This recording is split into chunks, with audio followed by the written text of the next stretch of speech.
تخیلات اپنے بارے سنے تو آپ علیہ السلام نے فرمایا تو سن لو، میں نے جو تم کو یہاں پر جمع ہونے کی دعوت دی وہ اس لیے دی تاکہ تم کو یہ بات بتلا دوں کہ میں اللہ تبارک و تعالیٰ کی طرف سے بھیجا ہوا نبی ہوں، مجھ پر ایمان لاؤ۔ نبی کریم صلی اللہ علیہ وسلم جب اپنے نبی ہونے کا اعلان کیا تو اسی مجمع میں کھڑا ابو لہب آپ علیہ السلام کی شان میں گستاخیاں کرنے لگا، آپ کو برا بھلا کہنے لگا، یہاں تک کہ اس کے جملے پڑھتے ہوئے کہنے لگا کہ اے محمد عربی صلی اللہ علیہ وسلم، تو نے ہمیں اس لیے جمع کیا کہ تو ہمیں اس بات کی خبر دے کہ تو اللہ کی طرف سے بھیجا ہوا نبی ہے، معاذ اللہ، تو تمہارے دونوں ہاتھ شل ہو جائیں، آپ ہلاک ہو جو، یوں جملے بولنے لگے۔ اللہ تبارک و تعالیٰ کی رحمت جوش میں آئی اور اسی ابو لہب کے متعلق ایک سورت نازل فرمائی، اور اس سورت کی 6 آیات ہیں اور 3 آیات اس کے بارے میں، 3 آیات اس کی بیوی کے بارے میں۔ اللہ فرماتا ہے تبت یدا ابی لہب وتب، تباہ ہو جائیں اے ابو لہب تیرے دونوں ہاتھ۔ اس نے آقا علیہ السلام کو کہا، اللہ تبارک و تعالیٰ نے اس کا قرآن میں ذکر کر کے کیا فرمایا کہ تباہ ہو جائیں اے ابو لہب تیرے دونوں ہاتھ اور تو تباہ و برباد ہلاک ہو گیا۔ آگے فرمایا کہ تیرا کمایا ہوا مال تیرے کام نہ آئے اور تو آگ کے ساتھ لپٹا ہوا زمین کے اندر چلتا جائے۔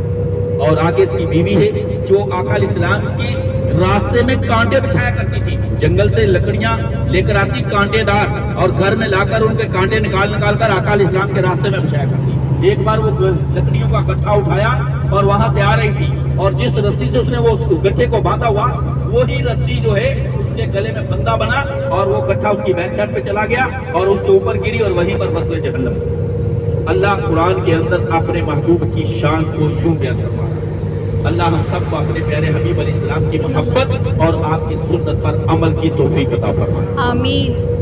اور آقا علیہ السلام نے جب یہ اعلان کیا، ابو لہب نے آگے سے آپ کے لیے شان میں گستاخیاں کی، اور وہ جب میں غفیر لشکر وہاں سے منتشر ہو کر اپنے گھروں کو چلا گیا۔ نبی کریم صلی اللہ علیہ وسلم نے دین اسلام کی تبلیغ کا آغاز اسی مکہ المکرمہ کے رہنے والے لوگوں کو آپ دعوت اسلام پیش کرتے، لوگ ذوق دار اسلام قبول کرتے اور داخل اسلام ہوتے جا رہے تھے۔ یہ بات کفار مکہ کے لوگوں کو ناگوار گزرتی۔ اس وقت کا موجودہ سردار جس کا نام ابو جہل، اس نے آپ پر طرح طرح کے ظلم و ستم کی آندیاں چلانے لگا، اور یہاں تک کہ اس ابو جہل نے ایک دار الندوہ کے اندر بڑے بڑے سرداران مکہ کے لوگوں کو جمع ہونے کی دعوت دی، اور جب وہ بڑے بڑے سردار اس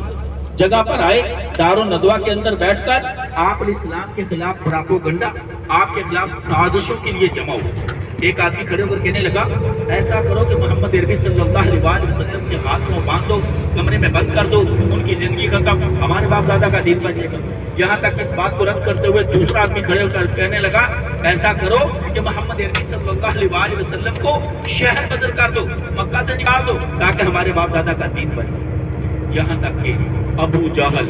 طیش میں کھڑے ہو کر کہنے لگا کہ ایسا کرو کہ ہر قبیلے سے 2 آدمی کھڑے ہوں اور جا کر نبی علیہ السلام کے گھر کا گھیراؤ کریں اور یک بازی کے ساتھ آپ پر قاتلانہ حملہ کر کے معاذ اللہ آپ کو قتل کر دیا جائے، آپ کو شہید کر دیا۔ یہ بات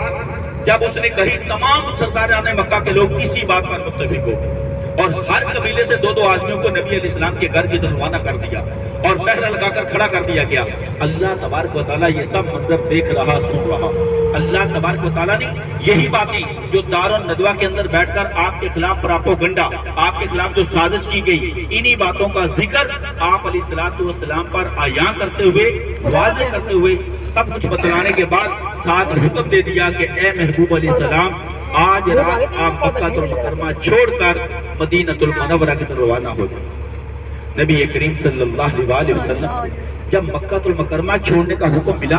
تو آپ علیہ السلام نے سب سے پہلے ابو بکر صدیق سے فرمایا کہ ابو بکر آج رات میں مکہ المکرمہ چھوڑ کر جا رہا ہوں۔ انہوں نے عرض کیا یا رسول اللہ صلی اللہ علیہ وسلم میں آپ کے ساتھ جانا چاہتا ہوں، تو آقا علیہ السلام نے ان کو اپنے ساتھ جانے کی اجازت عطا فرمائی۔ اور اسی دوران نبی کریم صلی اللہ علیہ وسلم نے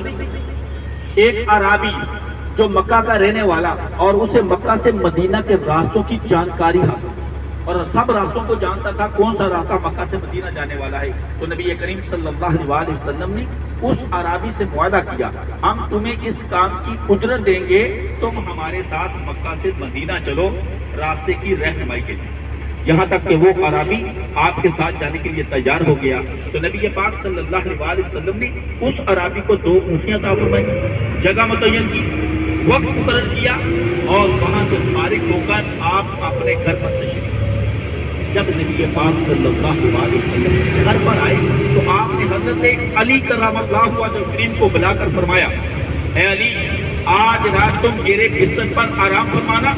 اور میرے پاس کفار مکہ کی کچھ امانتیں ہیں، میں تمہارے سپرد کر رہا ہوں، تم ان کو واپس کر دینا اور تم بھی مکہ چھوڑ کر صبح مدینہ المنورہ چلے آئے۔ نبی کریم صلی اللہ علیہ وسلم آپ ان کو یہ امانتیں سونپنے کے بعد، اپنے بستر پر لٹانے کے بعد، جب وہاں سے فارغ ہو کر اپنے گھر سے باہر آنے لگے تو کیا دیکھتے ہیں؟ کفار مکہ کے لوگ آپ کے گھر کے باہر ہیں۔ آپ کی سروں اور آنکھوں پر جا پڑی۔ نبی کریم صلی اللہ علیہ وسلم قرآن پاک کی سورہ یاسین کی تلاوت فرماتے ہوئے وَجَعَلْنَا مِن بَيْنِ أَيْدِيهِمْ سَدًّا وَمِن خَلْفِهِمْ سَدًّا وَأَغْشَيْنَاهُمْ فَهُمْ لَا يُبْصِرُونَ، اس کی تلاوت کرتے ہوئے انہی کفار کے بیچ میں سے، انہی کے درمیان سے گزرتے ہوئے سیدھا خانہ کعبہ کی طرف آئے۔ کسی کو پتہ نہ چلا کہ محمد عربی صلی اللہ علیہ وسلم یہاں سے نکل کر خانہ کعبہ کی طرف چلے گئے۔ آقا علیہ الصلوۃ والسلام جب خانہ کعبہ کی طرف آتے ہیں، خانہ کعبہ کو دیکھ کر فرمانے لگے، اے خانہ کعبہ، واللہ میں بے حد تجھ سے محبت کرتا ہوں، میرا دل نہیں چاہتا تجھے چھوڑ کر چلا جاؤں، لیکن میری قوم اور میرے قبیلے نے چھوڑنے پر مجبور کیا، جس کی وجہ سے آج تجھے چھوڑ کر جا رہا ہوں۔ آقا علیہ السلام کی یہ درد بھری آواز آج سے 1400 سال قبل